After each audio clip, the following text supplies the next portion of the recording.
All right, we're gonna get started. 1 second, just turn this off. Boom, boom, boom. Hello, good morning. So we're gonna get started.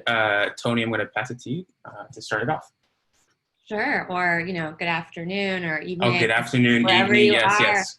Thank My you all apologies. for thank you all so much for joining us today.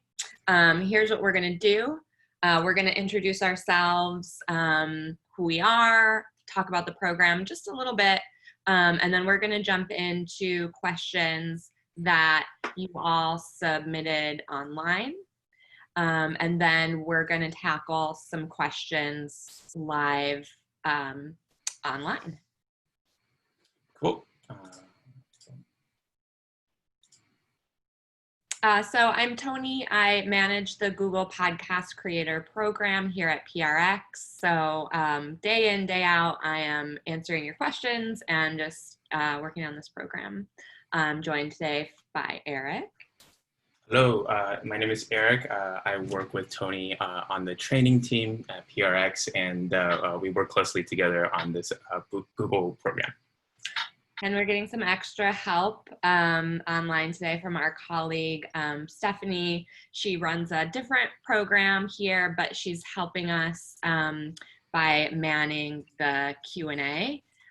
She's been super quick at answering these so far and also helping us surface the questions to ask later on. So just so people know, it's a little bit later in about 10-15 minutes probably when we'll start taking live questions.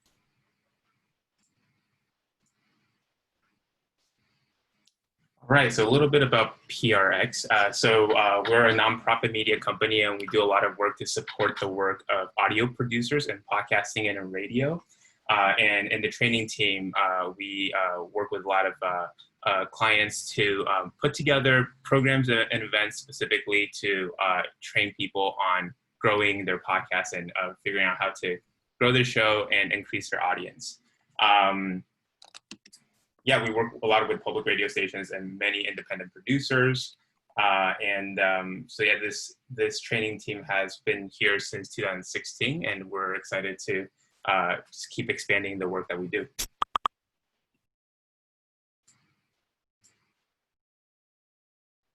All right, so we're gonna get started with the Q&A. The way it's gonna work is we have gotten a lot of questions, and we've seen a lot of similar questions. So what we put together a slideshow of questions that we've seen a lot of, and I'm going to read the questions, and Tony's going to answer them. So please sit through this part, and if you're inspired, these kind of inspire other questions, feel free to put them into the Q&A, and we'll try to move through them at the end of this this Q&A slideshow. All right, so we're going to get started. Oh, wait, not yet. Okay, 1 second. Let me see if there's anything else we want to say. All right, this slide's out of order. Okay. But Tony, do you want to talk a little bit about how we have the Google Podcast Creator Program? Yeah, so the Google Podcast Creator Program is one piece of what the training team does, just one of our programs, and it's specifically a partnership between Google and PRX. Started a few years ago specifically to provide training and resources to underrepresented voices in the podcast industry around the world. We've worked with some amazing teams so far. If you're not familiar with them, definitely check out our website. That's going to be a theme today.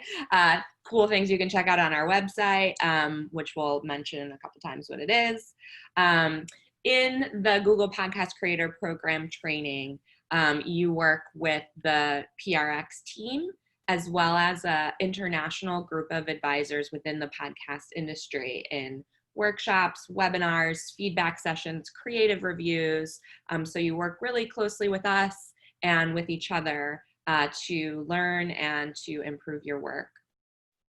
This year, we're specifically looking for podcasters who already have an existing show. We're going to talk more about this in a minute because a lot of folks have questions about it. Specifically, we've asked that you've published 5 episodes since January 2019. Yes, we can be a little flexible on that, but not totally. We are asking that you pause your production during training so that you can really commit your time to learning, to making changes. We're also looking for podcasters from a really wide range of backgrounds and podcasts in any language. That being said, you do need to be fluent in English to participate because at this time we're only able to offer training in English. And of course, we're looking for a great application, which is what today is all about. We hope to help you get there. We also do have some tips already posted online. We published a blog post a couple weeks ago called How to Make Your Google Podcast Creator Program Stand Out. You can check that out on Medium at the PRX page, PRX Official. We also learned that Medium is not available or accessible everywhere in the world. So we've also put this on our website. Sorry if you can just go back quickly. It's googlecp.prx.org/blog. Shout out to our amazing marketing manager, Austin, for getting this live for us over the weekend. So definitely check that out. We're also posting these videos with the questions and the answers on the blog. So the blog is now like your home for application tips. Okay, cool, ready. So before we jump into the Q&A, just super quick poll launching right now. If you can answer a quick question for us, which is just, can we send you emails? There's also a second option to also get emails from PRX's Podcast Garage. This is an amazing group. They're putting on tons of virtual events. They've launched an online school for audio. So if you also want to get emails from them, click the second box. And no emails, third option. It's okay. We understand. Right, so we have, Just another minute here, I think. Yeah, 65 people have filled it out. There's 83 people here total. So we're almost there. 67, 68. Go, go, go. That's right. Give it just a couple more seconds. Anyone who skipped over the intro and went and got a glass of water. I think that's good. 70 people. All right. There we go. Okay. Thanks to all 70 of you. All right. Cool. Ooh. All right, so we're gonna get right into the Q&A. So the first question we have is, can I apply if I have not launched my podcast yet, but will soon? So this year's program is specifically designed for podcasters to work on an existing show. So we do need you to have published multiple episodes to take part. Specifically, you should have published episodes of your podcast when you apply. So it's not quite enough to have episodes published maybe before a later training, because we just need to, make it clear and make it fair to everyone, but also know for sure that when you come into training on day one, you have this podcast and some episodes under your belt, because that's what you're going to spend time working on. You're going to refine that podcast, the marketing for that podcast, your production schedule for that podcast. That's what you're going to work on in training. So you really need to have that foundation. Someone specifically asked over the weekend, we don't have 5 yet, but we definitely will by January. Can we apply?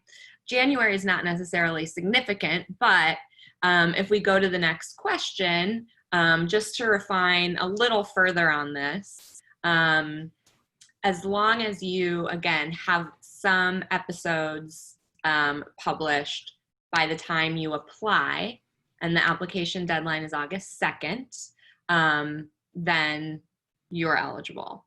But please know, and this is true for everyone, but especially if you're just getting your podcast off the ground, your application really needs to shine. You really need to make a clear case about why you're the one to make this podcast, what you've learned about podcasting so far, and what your goals are for the training. Those are going to be really important things to write about in your application.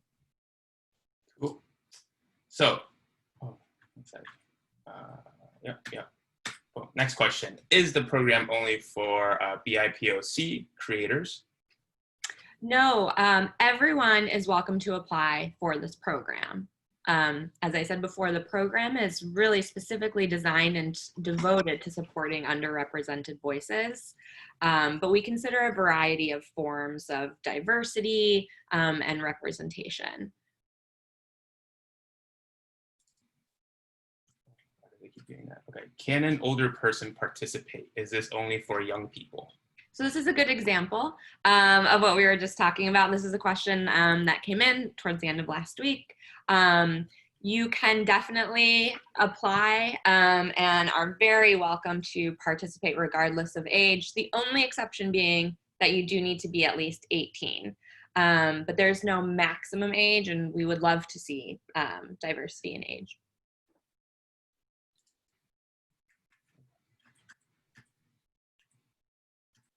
Next question. Can I apply for all 3 cohorts? Yes, absolutely. So if you've been looking through the application or looking at things online, we are accepting applications now, basically for 3 cohorts or 3 training groups that happen in the fall, in September, and the next group in January, and then a final group in May. This is the question from the application. So we ask you which cohorts are you not available, or if you're available for all of them. And so the more flexible you are, the better your chances. It's also super common. People want to know, how are you deciding?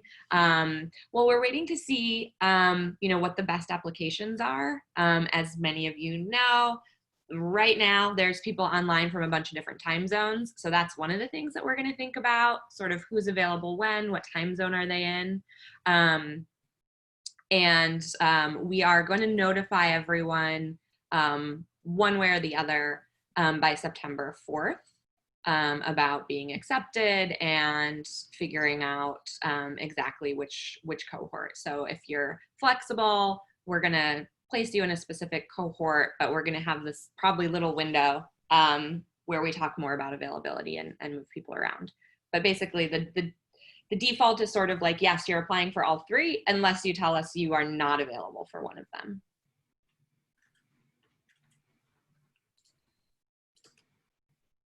Does my podcast need to be in English? Can it be in another language, bilingual or multilingual? So your podcast does not need to be in English.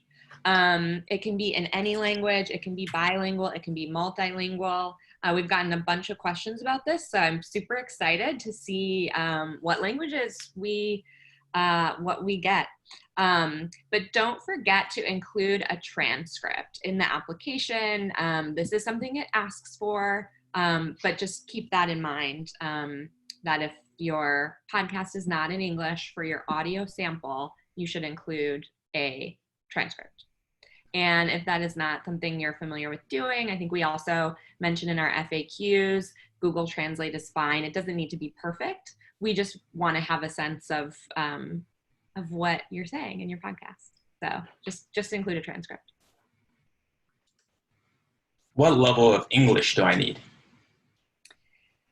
So you probably need about an advanced sort of conversational level of English. If this webinar is going well for you, if you mostly understand what we're saying, you're probably fine. We will, have some conversations that are a little bit technical, some conversations that are a little conceptual. So probably a little bit more than like basic conversational English, but we'll work with you. Right. Can you give an example of my show is about, and on it you will hear, and you should listen if you are a prompt from the application? Yeah, so if you haven't started your application yet, and this probably looks a little strange for you, but one of the first questions is to write a focus statement, and we give this specific format for writing a focus statement. And I absolutely can give you an example. The question itself actually directs you to our Podcast 101 video series. So if we go to the next slide, I can kind of show you what that looks like. So first in the question, you'll see it's giving you that format of how to write a focus statement. And then it says, check out the first episode of Podcast 101 videos. So we have this whole great series on our Google Podcast Creator Program website called Podcasting 101 Video. There are 10 of them on different topics. We actually reference them in these notes to questions a few times. So be on the lookout for that, because I think it can really, really help you. So in this case, the first video, which is about, should I make a podcast? Towards the end of that video actually walks you through writing a focus statement.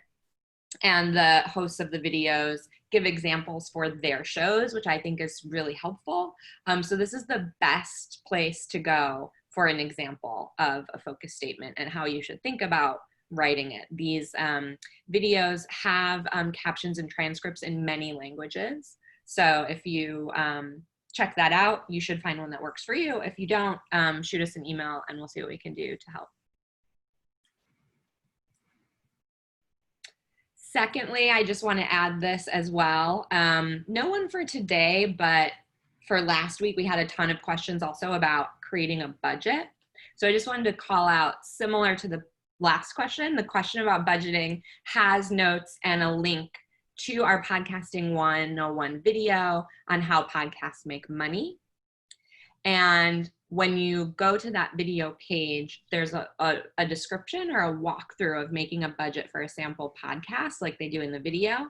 It also gives you a template. It links you to this Podcasting 101 supplemental guide budget template that's on the screen now.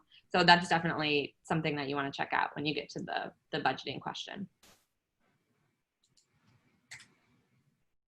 What does your show sound like mean? So this is part of a follow-up question. In writing that focus statement, my show is about, on it you will hear, and you should listen if you are. The next question asks you for an extended podcast pitch. So what it basically does is open up that format that we give you for the focus statement and lets you tell us a little bit about more. So it's more of what you can expect to hear on the show. It also gives you an opportunity to describe the sound. So if you really love to use pop music or silly sound effects, or you feature many different voices in your show, you can describe that to us there as well. So you can really just write a little more. Does the audio sample need to just be from one episode, or can it be a montage of highlights from different episodes within 2 minutes? Yeah, it can definitely be a montage or like a trailer for your show. It can also be just a clip, a segment from an episode. It's really up to you. Just make sure that you also fill in the question on the application that asks for an explanation of the audio. And how you want to think about this is like, you have 3 minutes with Eric and you want to tell him something really exciting that you did in audio in your show, and then you're going to play him 2 minutes of it. What would you do? Think about it in that way. So explain it and then have the clip. Is this a full-time commitment or can be done alongside other employment? Great question. This is a super common one. Understandably, people want to know, like, how much time is this going to take? What's the schedule? So it's not exactly full time. It's not like you're going to be on a Zoom meeting all day with folks, but it is substantial. So we will be working with each cohort to find the best time to meet together online during the week. So you will need some committed time, probably at least a few hours sort of synchronous time to be online with the rest of the people in your cohort, the PRX team, maybe a mentor from the advising committee, and you'll probably need sort of a minimum of 5 to 10 hours to work independently on your own time. Everybody takes a different amount of time to do different types of work, so it's super hard to estimate, but you will definitely need enough flexibility that you can meet at, you know, agreed upon times for a few hours a week and still have substantial time outside of those meeting times to do independent work, because every week you're going to have, you know, pretty significant assignments of things that you need to do and share for the next week. Why are we asked to pause production during the program? Yes, this was a new question that came in over the weekend that paired well with the prior question. So, but just to reiterate, the reasons that we're asking you to pause is that this is a significant time commitment. We're also specifically looking for people who are open to change and experimentation. So as opposed to being in this training program and trying to put out an episode every week or every day, depending on the format of your show, we really want you to focus on the training, what you can learn from the other teams in the cohort, what you can take away from working with the training team, from your advisor, and really reimagine what your show can be. So if you have more specific questions about, you know, how to make this work for your show or for your podcast, you know, we can probably help you think about that. But this is a pretty fairly strict requirement. We really want you to focus on the training when you're in training. I don't live near you and can't travel right now. Will I be able to train online? Yes, absolutely. The program is 100% online this year due to COVID-19. So all training will be online, and again, it's open to everyone, everywhere. Lightning round. So we're gonna go through some of the Q&As that have been we've been receiving in the Q&A chat box. So feel free to add any more questions there. So I'm gonna start going through some of the ones that we've received. And Steph has been answering some of them over text. So feel free to take a look at those as well. Okay, so the first one, let me take a look.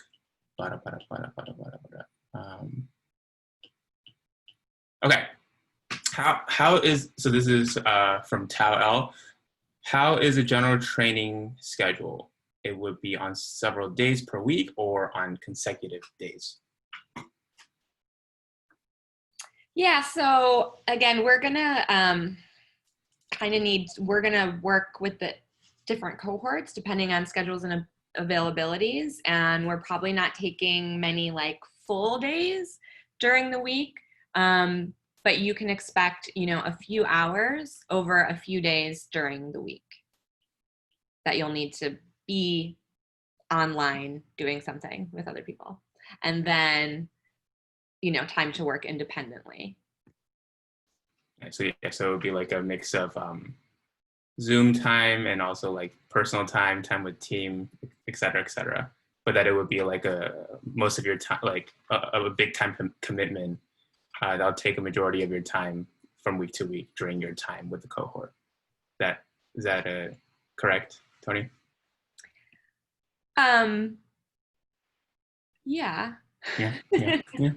Okay, cool. So the next question is, how much time per week on average would the program require? Yeah, similar question, different way of phrasing.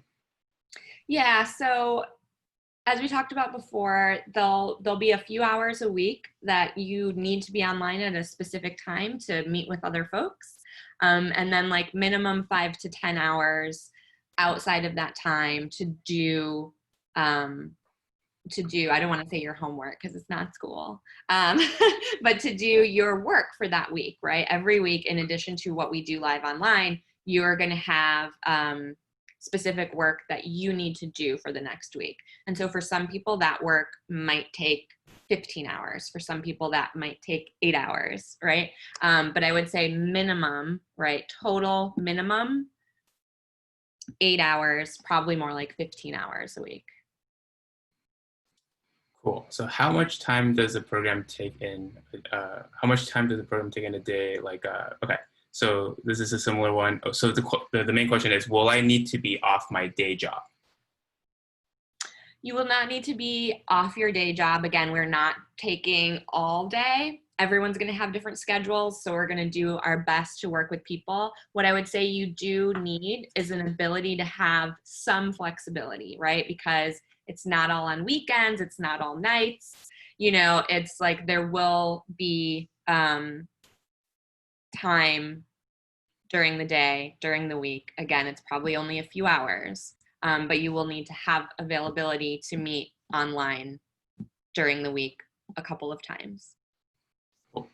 All right. So next one, do you prefer podcasts that have hosts from diverse backgrounds and cater to subjects like mental health?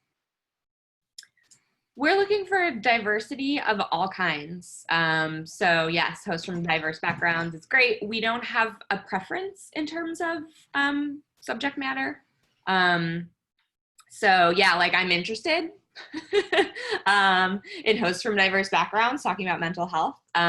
We just need to know a lot more to know if that is a specific podcast that we would be interested in. So if the podcast was made for publication, does that affect our chances of qualifying for the grant in comparison with independent production? No, people who have made podcasts or employed by different media companies, for example, are all totally eligible to apply. And I would say that doesn't really affect the decision. We are a team of 3 people. Can all of us participate? We have a 2-person per team limit for who can be in the actual training. And the reason for that is like, we're going to work really closely together. And so we can only have so many people in one group. Otherwise, people don't get a chance to know each other. Not everyone gets to speak as much. That being said, we are considering different ways that we might at least allow people, because we're online now, to view trainings and kind of setups like this that maybe aren't necessarily active participants.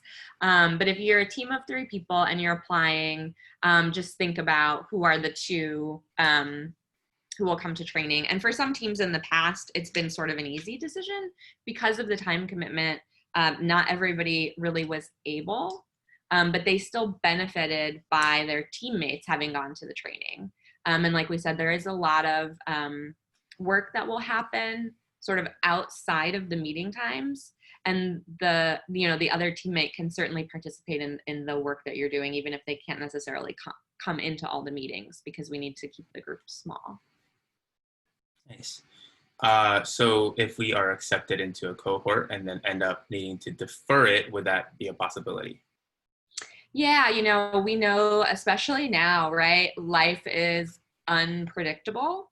So it's possible. What's going to happen is we're going to basically, send out to teams on a given day or over a couple of days, offers, basically. And I imagine probably at least one team might have a challenge. I think we have enough flexibility that if it's like one team here or there, we'll be able to move things around, maybe make a cohort just a little bit bigger, because they're not going to necessarily be even, but we can't guarantee it.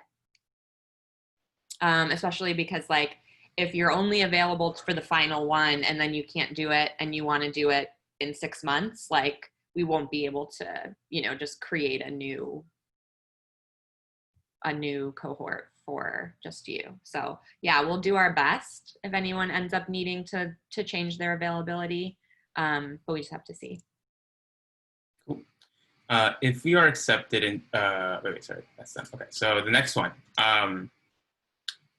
I do not have published or produced podcast episodes at this moment. Is there going to be a program in the near future, like the original one, for aspiring podcasters? Yeah, in terms of this particular program, we really don't know. I mean, we have a year ahead of us of work to do, and we don't have a sense of, if this will continue or what it would look like the following year. I would definitely check out the PRX Podcast Garage Sound School program. So this was a new thing that the Podcast Garage team created during COVID. They are 6-week online courses. The 3 courses we have right now are currently full, but we'll open up again soon, so you can sign up on the wait list. And they are related to like refining your idea, how to produce your podcast, how to market your podcast. So for aspiring podcasters, this is a great thing to consider. So it's not exactly the same thing, but it's working with experts in the field with a sort of designed curriculum to help you move your podcast forward. Anything you want to add about Sound School, Eric? You've done a lot of work on that. Yeah, no, so we have 3 right now that we started this summer, and it's exciting to see like the progress that people have made and the types of interaction you can have with students virtually. And we're hoping to iterate on that and make more topics and themes for the different courses available in the coming months. Okay, so let me see if I can find another question. Let me see. Can I answer the one about yes. If I only have 2 or 3 episodes that really shine by the time of the application, being highly produced narrative, but not in English, probably the jury will not understand the language. Will I have a chance? Yes, absolutely. We have worked in a number of podcasts that are not initially in English, sorry. So again, please remember, provide a transcript. That is key and huge. That will help us, obviously not perfectly understand, but it will just give us a much better sense of the show, and make sure to just explain it as thoroughly as you can in the application. That is often way more important at this stage than the actual audio sample itself, is how do you talk about your work and how do you articulate your goals and what you want to do. But again, please don't forget the transcript. Almost every podcast that's not in English so far has not included the transcript. So I'm going to go back to the application and make sure that's super, super clear. But yeah, please include a transcript. Yes. Does it matter how many plays or downloads? I've seen this question twice. Of that your podcast has, or when the last one was published? Yeah. Sorry, what was the question? Does it matter how many plays your published podcast has, or when it was last published? Oh, like the size of the audience for the show? Size of the audience, and then I guess when it was. That doesn't matter. 5 people have listened to it. 5,000 people have listened to it. That doesn't matter. Cool. And then, what did you say? When the last episode was? Yeah. published? Does it matter when the last episode was published? Not really. I would say if you have not published anything in, say, like the last year, you should say why, right? Because we really want people who are actively producing. But if something happened in your life, or your team broke up and you're putting it back together or whatever, just, make sure to explain that. Anything that you think might give us pause or we might have questions about, explain in your application. Cool. What's an example of the kind of work we would be doing in the program? Where is this question? This is, it's like in the middle. Okay. So one example is one of the first things that you're going to do when you come into this program is really refine who is your audience. Who are you making this show for? And you're going to get really specific. And part of how we are going to help you do that is by teaching and going through with you some fundamentals of design thinking, which is also sometimes called human-centered design. So to help give you a framework for who are you making this show for, what are they interested in, to sort of help guide you. You're going to participate on sort of the other end of the spectrum in creative reviews, where you're going to share work with sort of a small panel of experts, probably from our advisory committee, and receive feedback. You're also going to give feedback to other people. So those are a few examples. I don't know if you want to add anything, Eric, or Steph. Yeah, a big part of the program would be focused on design thinking, and it's just it's a way to figure out what, more broadly speaking, like what your users need, and in this case, it's your podcast audience. And through that process of refining and figuring out the needs of your audience, we use that process to help you grow and cater to the needs of your audience and of your show.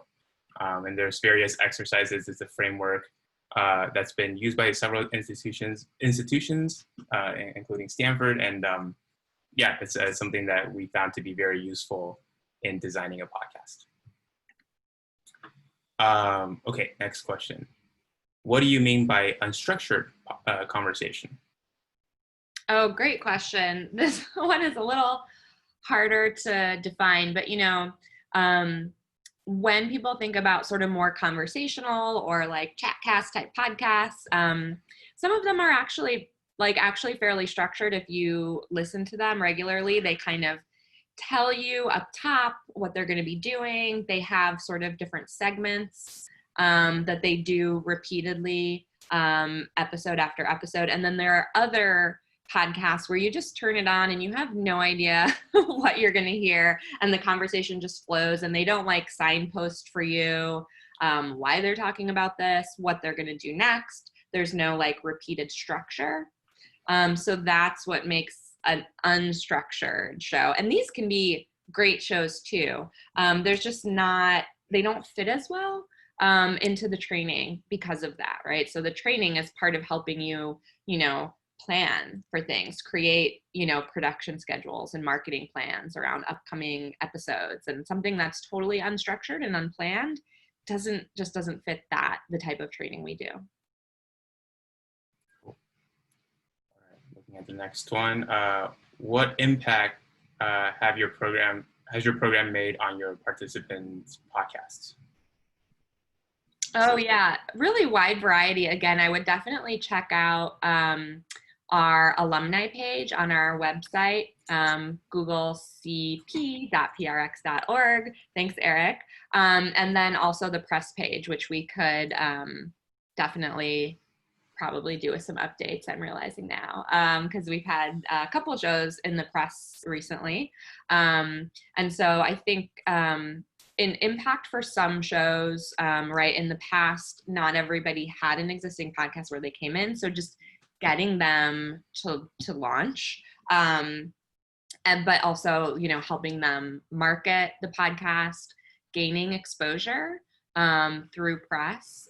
All of these things have been helpful, but also Eric and I have been meeting with the teams from the last round recently, and it's just been interesting to hear how they have adapted, used design thinking and elements of the training to help them figure out their way forward through the pandemic, when for most of them their production, their ability to produce what they had planned has changed.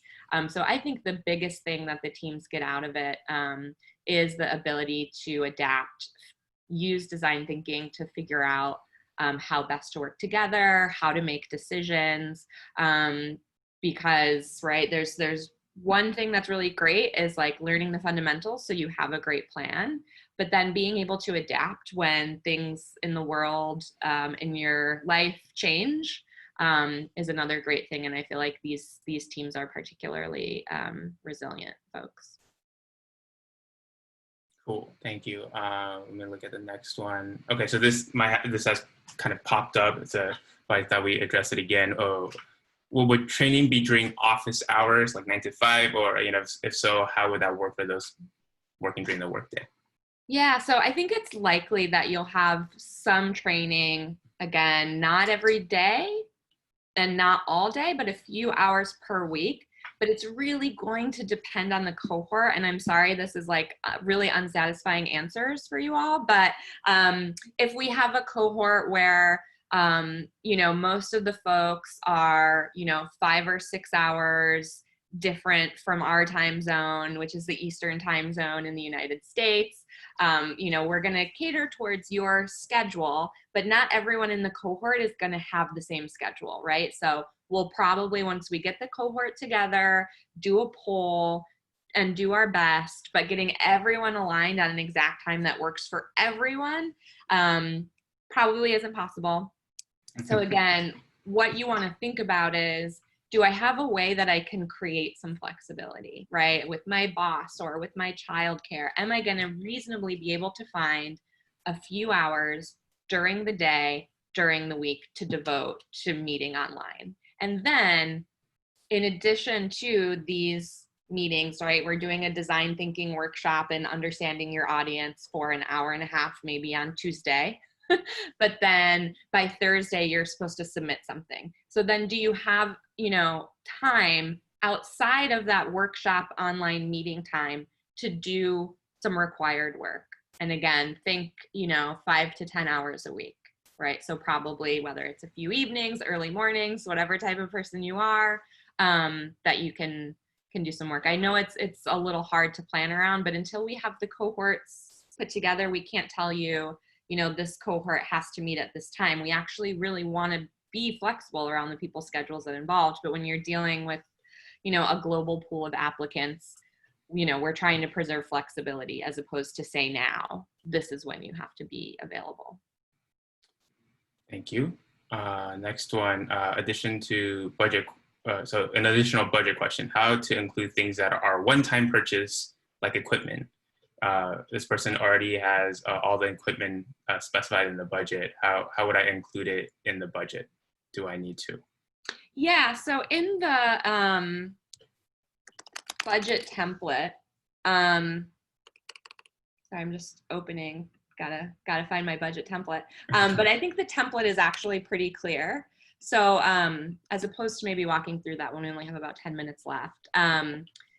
Check out the budget template on our website. If you still have this question, email googlecp@prx.org. I'm fielding those emails and getting back to people usually within a day or two. Cool. Okay, I have this question from Hannah. I have an established podcast and I'm really open to change / experimentation, but I'd be nervous about taking 12 weeks off in case listeners move on. Is this a common concern? Hannah, the answer is yes, because we've seen a lot of this kind of question. Do you do training on strategy with taking breaks / maintaining audience interest in breaks? Yeah, we could definitely, you know, we could definitely work on that with you if you're selected into the program. I definitely understand taking a break can seem risky when you're have an existing audience. I think making it clear to your listeners why you're taking the break and what they can expect from you, you know, during that time and why you're doing it is super key. You know, it's like seasonal shows can still be really successful because the people love the show and they subscribe and they come back and they're excited. So I think it's, yeah, coming up with a strategy that can make your listeners feel excited. And then, yeah, I think we can help with a strategy. I'm like have a lot of ideas in my mind of different things that you could do, but without knowing what the podcast is, without understanding who your audience is, right? Audience is super key. It's hard to give specific, advice in this moment, but that's something we can figure out. Cool. Do you have podcast examples that you can share of the before and the after? There's participants who participated in this program before, like the before and after of their podcasts. Yeah, I guess we probably do. We haven't really thought about it in those terms, but again, definitely, you know, check out our alumni page. We have links there to their podcasts, and you see if you click on the links, most of them didn't necessarily have a feed or a podcast before they came into their training. So I think that's a pretty clear before and after. But I think that's interesting and probably something that maybe we should do some interviews and stuff with our teams on. I know we like have some videos and stuff up where people talk about what they've learned in the program, what they've gained from the program. Again, if you visit the alumni page on our website, you'll see those videos. I would definitely recommend, checking that out. And if you feel like you need more, let us know. But there's quite a bit of that on our website. Cool. Let me see. There's another one.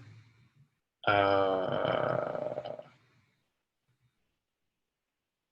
trying to find a question that we haven't covered yet. Unstructured conversation. Okay.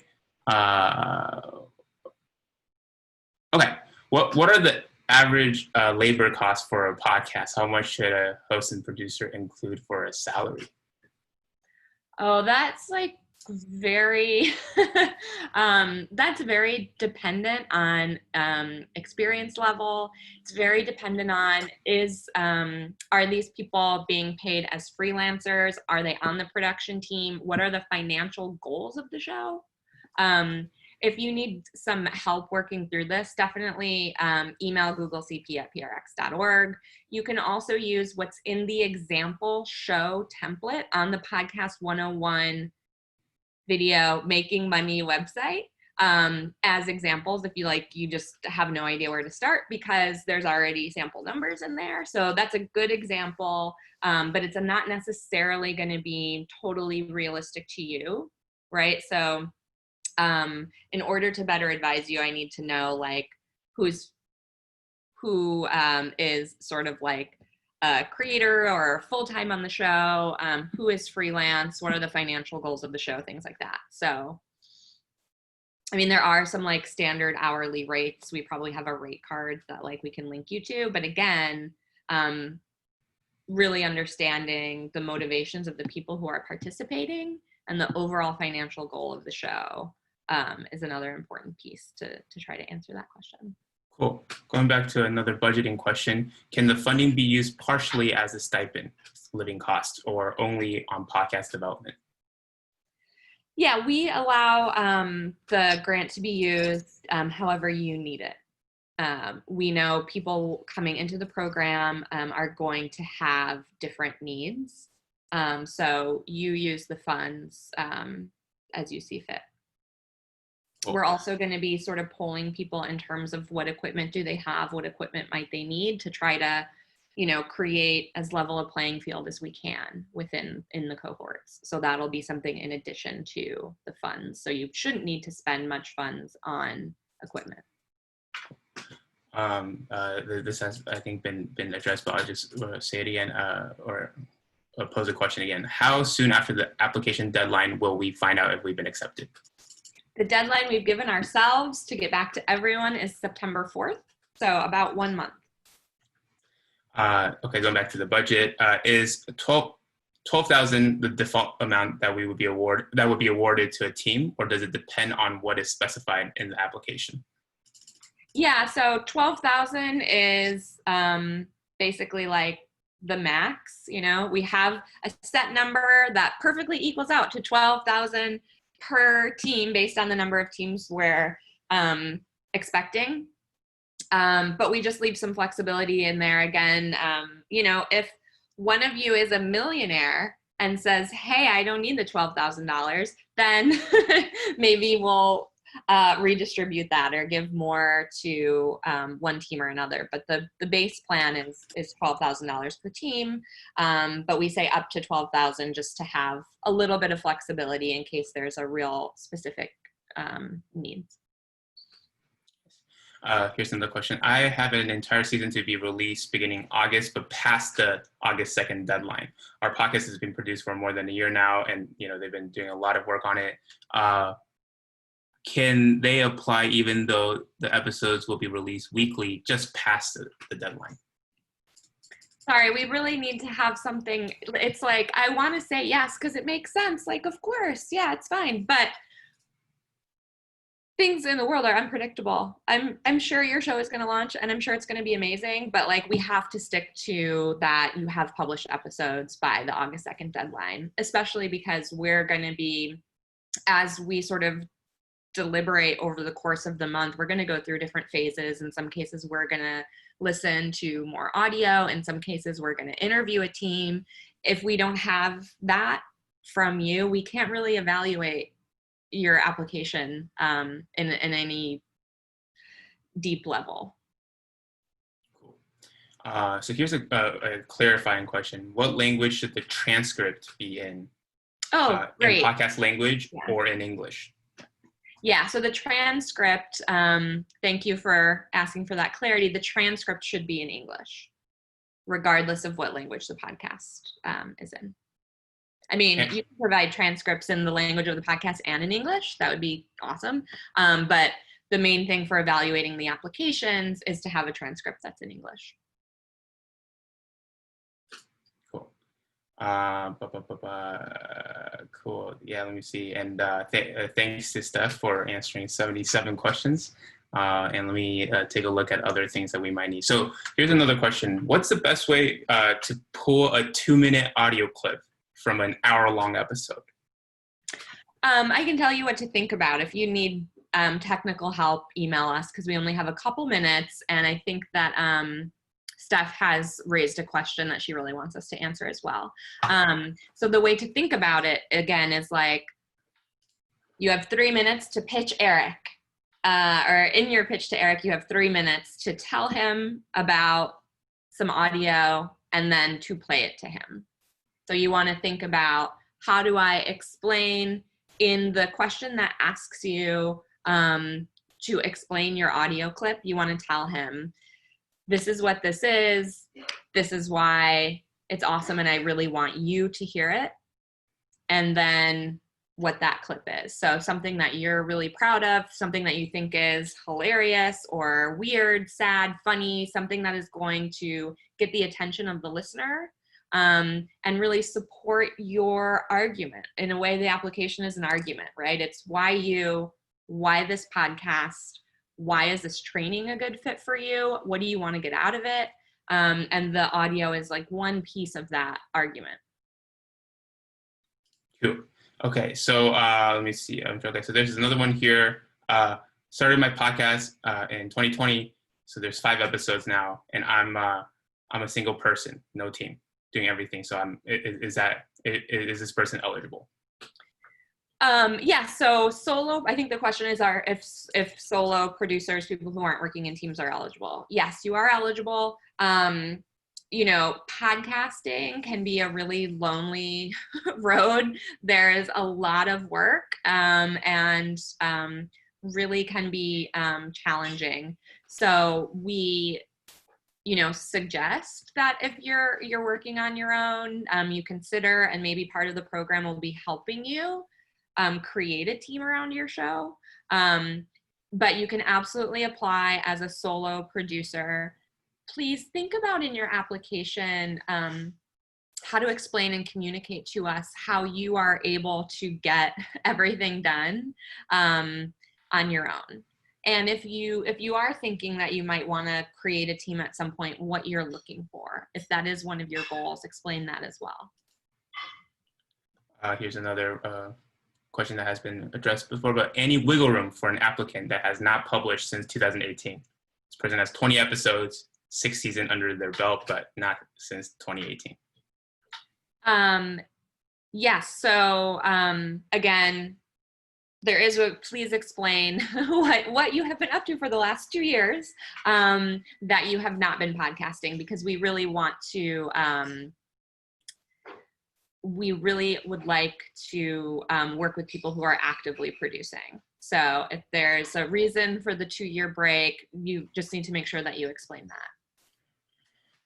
Cool. So since we only have 1 minute left, I'll just end with this question of, are we going to get a recording of this class? Yeah. So we are recording this, and we'll make sure that it's the Q&A is also on the website. Tony, is there anything else you want to add? No, I'll just add, we're posting them to that blog site that I mentioned earlier. So googlecp.prx.org/blog, but I think we can probably send a follow-up email with that info. Cool. Awesome.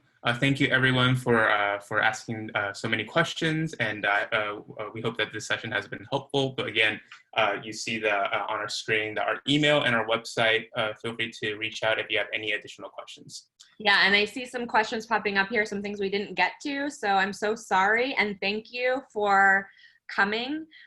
You can send those questions to googlecp@prx.org. If you had a name attached to your